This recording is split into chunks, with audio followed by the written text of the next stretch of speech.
Hello friends, welcome to my channel. Myself राजकौन।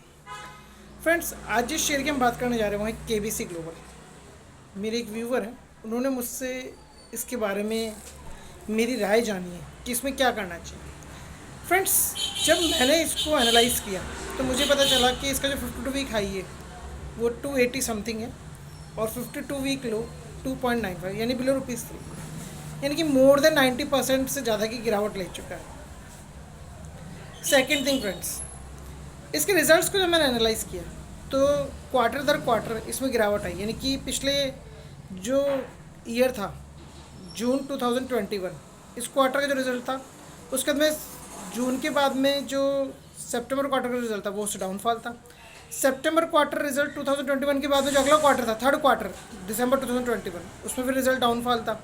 थोड़ा सा हल्का फुल्का सा ही कोई डिफरेंस था दोनों क्वार्टर्स के रिजल्ट में, लेकिन मार्च 2022 का रिजल्ट्स और 50% डाउनफॉल, मतलब कि जहाँ पे प्रॉफिट पहले, मतलब कि जो स्टार्टिंग क्वार्टर था पिछले प्रीवियस ईयर का, उसमें 6 करोड़ समथिंग का नेट प्रॉफिट था, उसके बाद में 4 करोड़, फिर उसके अंदर 4 करोड़ समथिंग, फिर उसके अंदर 2 करोड़, यानी कि प्रॉफिट हो रहा है कंपनी को लेकिन डाउनफॉल पे।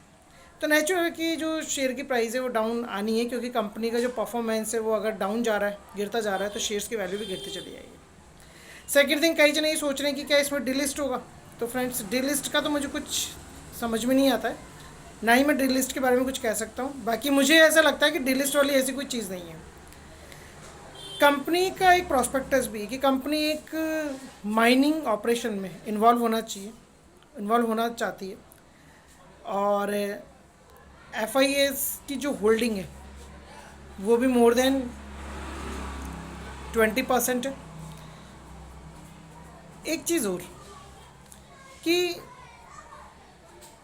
कंपनी का जो भी डाउनफॉल है इतना आ गया है, और उसके बाद में अगर इतने डाउनफॉल पे हम एनालाइज करके ये रिज़ल्ट निकालें कि इसमें इन्वेस्टमेंट करना चाहिए कि नहीं करना चाहिए, तो फ्रेंड्स वैसे तो मेरे थ्रू ऐसी कोई रिकमेंडेशन नहीं है शेयर को लेकर के, लेकिन अगर मुझसे किसी ने राय पूछी है तो अगर मैं खुद होता इस पोजीशन पे इसको एनालाइज करता, और एनालाइज करने के बाद में अगर मुझे वाकई लगता है कि नहीं इस कंपनी में इन्वेस्टमेंट करना चाहिए, क्योंकि इसकी जो फ्यूचर प्रॉस्पेक्टस देखते हैं, वर्किंग लेवल्स देखते हैं और रिजल्ट्स को एनालाइज करते हैं, तो फ्यूचर प्रॉस्पेक्ट के हिसाब से ऐसा लगता है कि हो सकता है कि फ्यूचर में वापस से प्रॉफिट्स इंप्रूव होने लगे, ये कंपनी परफॉर्म करने लगे, तो शेयर वापस अपर लेवल पर जाएगा।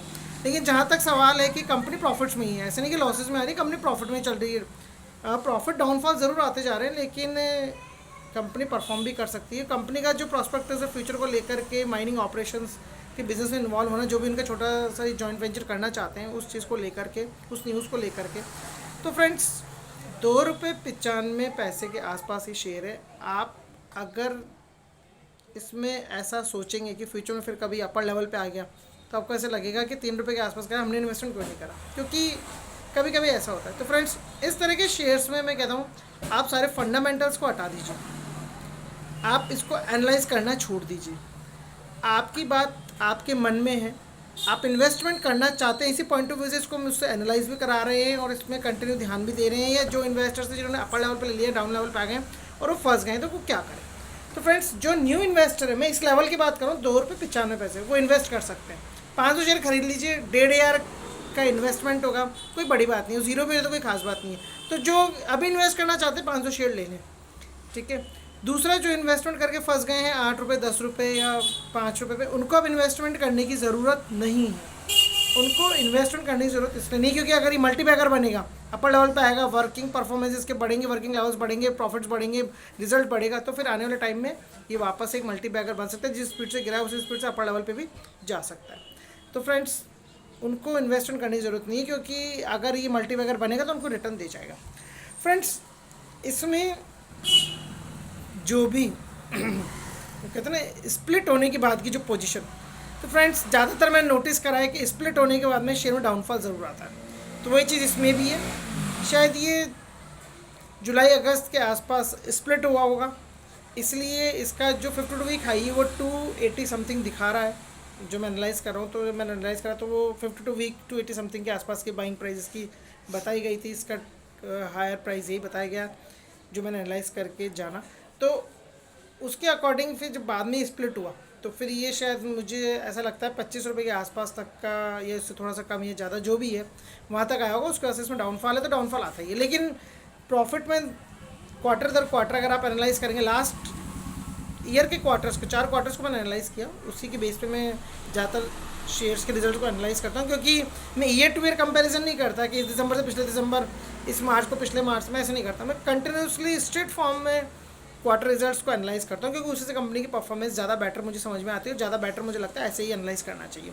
क्योंकि पिछले क्वार्टर मार्च और इससे पहले क्वार्टर मार्च बीच में क्या पता इंप्रूवमेंट हो गया हो, रिजल्ट्स अच्छे होने लग गए हो, या फिर रिजल्ट्स अच्छे नहीं हुए हो। आपको क्या लगेगा, पिछले मार्च से इस मार्च में रिजल्ट अच्छा है लेकिन बीच में क्वार्टर्स में देखा तो उसमें रिजल्ट डाउन भी हो सकता है, अपवर्ड भी हो सकता है। तो आपको एनालाइज कंटिन्यूशन, क्योंकि सिड्डियाँ 1 2 3 4 4 3 2 1 इस तरह से ही एनालाइज करना चाहिए।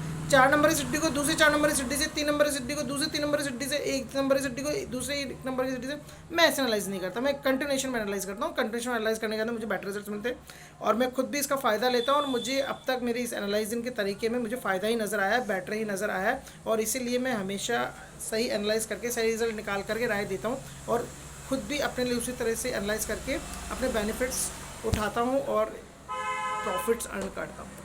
तो फ्रेंड्स, केबीसी में जो मैं बताना चाहता था कि भाई 500 शेयर आप खरीद लें, 1.5 का इन्वेस्टमेंट है, भूल जाएं। और जो इन्वेस्टर्स जिन्होंने और इसमें इन्वेस्ट किया वो अब इसमें एवरेज ना करें। और अगर इन्वेस्टर्स ने 20 रुपये के आसपास इन्वेस्टमेंट कर रखा है और अगर 300-400 शेयर ही खरीद रखे 500 तक है, तो वो एक एवरेज बनाना चाहिए 20-22 रुपये 25 रुपये के आसपास जिन्होंने करा तो वो एक एवरेज बनाना चाहे तो बना सकते हैं, नहीं तो इसको और देख लीजिए। अभी क्वार्टर रिजल्ट्स वापस आएंगे, इस ईयर के फर्स्ट क्वार्टर के रिजल्ट्स, अगर इसमें और डाउनफॉल आता है तो शेयर हो सकता है और नीचे चला जाए। और इसमें इन्वेस्टमेंट करने के लिए जो मैंने आपको बताया वो 2 कारणों से बताया कि एक तो FIAS की जो होल्डिंग है, दूसरा इस कंपनी में अभी प्रॉफिट्स हो रहे हैं, प्रॉफिट्स डाउन आ रहे हैं लेकिन कंपनी प्रॉफिट्स हो रहे हैं, तीसरा इसका जॉइंट ऑपरेशन जो माइनिंग को लेकर के होने वाला जो न्यूज़ है उसके अकॉर्डिंग। और एक न्यूज़ हो रही है कि एक किसी और कंपनी ने, जो बाहर का कोई इन्वेस्टर है, उसने भी एक अच्छा बल्कि इन्वेस्टमेंट इसमें किया है। तो फ्रेंड्स, इंटरनल न्यूज़ मेरे पास इस कंपनी की कुछ भी नहीं है इस वक्त। मैं सिर्फ जो एनालाइज करना चाहता है इसकी वैल्यूज़ को देख करके, इसकी जो न्यूज़ मार्केट में है अकॉर्डिंगली उसको देख करके, और ओवरऑल जो तरीका है मेरा सिस्टम है उसको एनालाइज करने के बाद में सिर्फ न्यू इन्वेस्टर्स को मैं राय देता हूँ कि वो इन्वेस्ट करें। मन में तो मन की पूरी कर ले, अदरवाइज़ इससे भी और बेटर शेयर है जो 2 रुपये से भी कम है, 1 रुपये के आसपास भी चल रहे हैं, मैंने भी कई बार बताए हैं, उनमें इन्वेस्टमेंट करें। और 1 रुपये से कम के मैंने कई शेयर्स बताए, उनमें इन्वेस्टमेंट कर लें। और अगर इसमें करना चाहते हैं, उनके मन में है, तो प्लीज़ 500 शेयर्स के आसपास का इन्वेस्टमेंट 1,500 रुपये वो कर सकते हैं। और जो 5-10 रुपये के आसपास फंस चुके हैं वो इन्वेस्टमेंट ना करें, क्योंकि अगर मल्टीप्लाई बनेगा तो वहाँ लेवल तक आ जाएगा और रिटर्न देगा, अदरवाइज़ और पूंजी फंसाने से कोई मतलब नहीं है। और जिन्होंने भी 20-25 रुपये के आसपास को ले रखा है, 21-22 रुपये को ले रखा है, वो एक एवरेज करना चाहे तो एवरेज कर लें। अगर वो भी 200-400-500 शेयर उनके पास तो 500 और खरीद लें बस। इससे ज़्यादा मैं आपको बेटर राय नहीं दे सकता, क्योंकि मैं राय बिल्कुल तरीके से देता हूँ, तरीके से सिस्टमेटिकली देता हूँ। इसमें आपकी चिट भी है और पुट भी है, हेड भी आपका, टेल भी आपका। पैसा इतना ही लगाएं कि ज़ीरो भी हो जाए तो भी आप जीत में रहें, और मल्टीबैगर बन जाए तो भी आप जीत में रहें। और कम से कम इतनी क्वांटिटी ज़रूर लें कि मल्टीबैगर बने तो एक अच्छा रिटर्न आपको दे जाए। तो फ्रेंड्स, इन्हीं बातों के साथ आप सब्सक्राइब कर लीजिए मेरे चैनल को, मेरी बातों को जानिए, परखिए, समझिए, सिस्टम को फॉलो कीजिए और एनालाइज करते रहिए मुझे मेरे वीडियोज़ के साथ में, वॉच करते रहिए, सब्सक्रिप्शन लीजिए और मेरे सब्सक्राइबर्स की फैमिली बढ़ाइए, ताकि मैं मोटिवेट होता रहूँ, इस तरह की वीडियोज़ बना करके आपको देता रहूँ। तो friends, thanks for watching, have a nice time.